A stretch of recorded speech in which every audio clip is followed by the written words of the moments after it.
Welcome to my YouTube channel.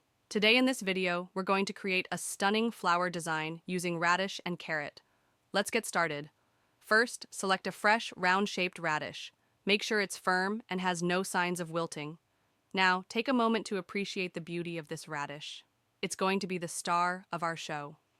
Next, make flower petals on the radish by carefully carving out the design. Use a sharp knife and gently cut out the petal shapes. Don't worry if they're not perfect. We can always adjust them later.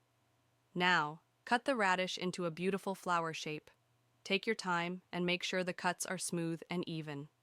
Now, let's create the leaves for our flower plant.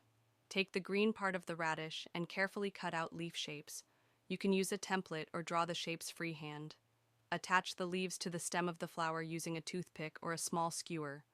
Moving on, cut the radish into a triangle shape and make small holes in it. These holes will help us attach the carrot blossoms later. Now select a fresh carrot and cut out small blossoms and flower designs. Use a sharp knife and carefully cut out the shapes. Next, make a base from the red part of the radish. Cut out a rectangular shape and attach it to the stem of the flower using a toothpick or a small skewer.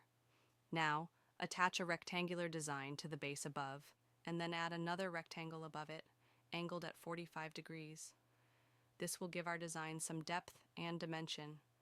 Now it's time to add our flowers and leaves to the design.